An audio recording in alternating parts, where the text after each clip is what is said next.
Hey everybody, welcome back to my channel. My name is Zara and today I'm going to be walking you through the books that I read in the month of January and what I'm planning to read in the month of February.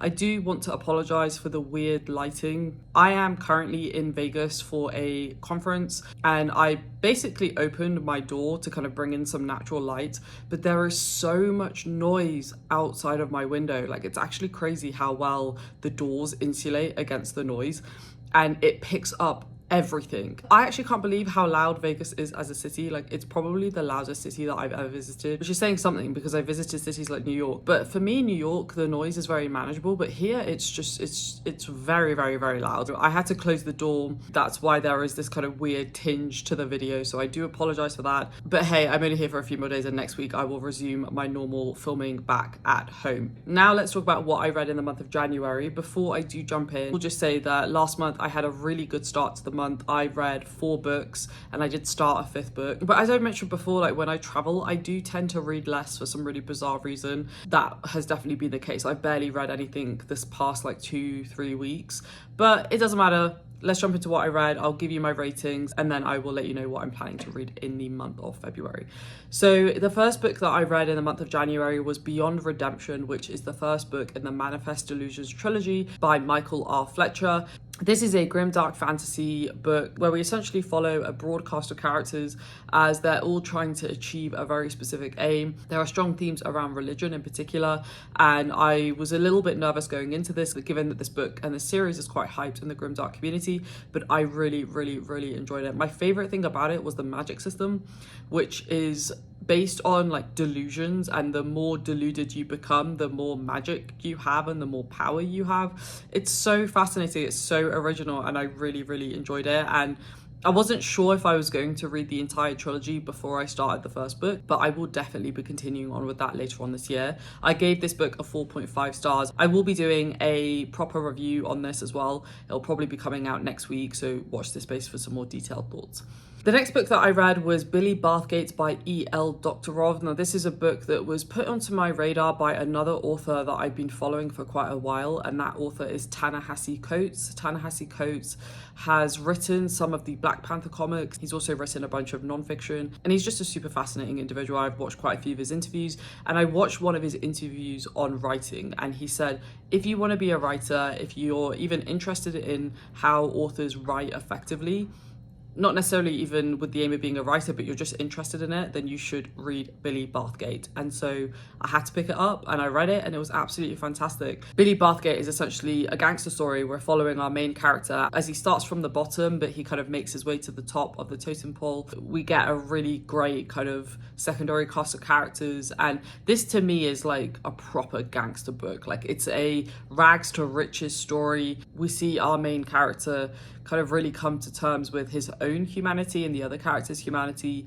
as things change and the stakes change as well. It's just really, really good. Like a really solid read. If you ever want a gangster story, then this is one that I definitely recommend. I gave this one a 4 stars, and I'm definitely going to be reading more E.L. Doktorov going forward because his writing is absolutely stunning. Next, I read a book that is not out yet, and that is the second book in KJ Parker's new trilogy that is coming out, I believe, later on this quarter. It was absolutely fantastic. I read the first book last year, I think it was in November or December, and I loved it.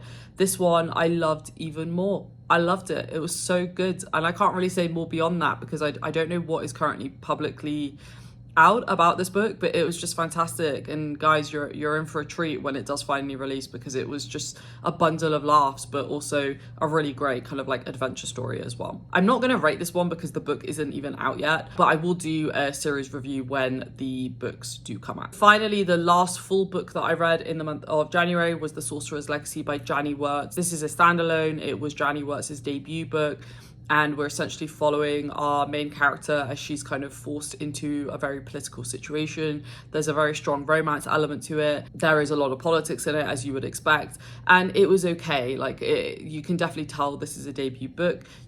I did feel that the writing felt a little bit stilted, but at the same time things just moved way too quickly that it kind of lost my attention, because every single page or every other page there was just something new that was happening, and I don't like that. I like to sit with things I liked things to kind of percolate, and then we kind of come to the crescendo by the end of the book. This was just like crazy throughout the entire way through, and I personally don't really like that. I gave it like a 2.5, 3 stars, which isn't bad by any means. It's just very average. But I will be reading more Janny Wirtz later on this year, because I have heard generally really good things about her writing in her later books. And then I did start another book, which I started, funnily enough, when I was in New York, and I've just not really felt any desire to pick it up. And I personally don't actually think that's because I've been traveling. I think it's just because it's the book. So I am, about the time that I'm filming this video, about 35% through Onyx Storm by Rebecca Yarros. This is the 3rd book in the Empyrean series, cycle, whatever you want to call it. I won't say anything yet. I will be doing a full review on this. And for people who say to me, oh, why are you reading this book? Because I actually quite enjoy reading poorly written books, because it really cements for me what I like in my writing.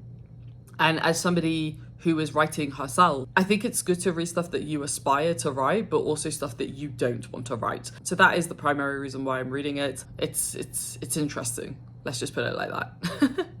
So that brings us to the month of February. So I will obviously finish Onyx Storm. And then I've got a couple of different options. We will have our buddy read in the Patreon. We haven't picked one just yet, but there's a couple of like really cool sci-fi options that I'm quite intrigued by. Then I will be picking up, and these are in no particular order, Lapvona by Otessa Moshfegh. Cheryl and I will be buddy reading that together, and I'm really, really excited to pick that up. I may potentially read Lord of Light by Zelazny, but I'm not sure, because if we do pick up a sci-fi book for our buddy read pick of the month, that might have me tapped out for sci-fi this month. I don't know, we'll see, but that is a potential option. I then also really want to read Emma M. Lyon Volume 7, which I have already read, but I want to read it before I read Volume 8, which came out last month. Was it last month? It was December or January, I can't remember. But I really want to read that, so I need to reread 7 in order to read 8. So I will be picking up both of those volumes, hopefully. And then I also really want to pick up Prisoners of Love by Jean Genet. Jean Genet is a French author that I've been wanting to pick up for so long. He traveled quite a bit in the Middle East. He spent some time in Jordan, as an example. And he's just a person that I'm quite interested by. And this is a semi-autobiographical book. So I'm really, really, really keen to pick this up in February. I was planning to read that in January when I was in New York, but it just didn't happen. So definitely will be aiming to pick this up in the month of Feb. And then lastly, I would really like to start a new manga. I don't know which one. I think it's going to be Vagabonds, because I've been banging on about that manga for so long now, and I just need to pick it up. So I will probably start Vagabonds as well by Takahiko Inui. So there we have it. Those are the books that I read in the month of January and the books that I read in the month of February. Let me know down below in the comments what you read in the month of Jan, particularly if there were any new favorites. Do also let me know if there were any books that you'd read that you didn't like either, because I'm always interested to hear your views. Do let me know also what you're planning to pick up in the month of February if you do know, and I look forward to hearing from you all. Thanks for watching, folks. If you like this video, please do give it a thumbs up, and I will see you in my next one. Stay safe, take care, and I will see you very, very soon. Bye.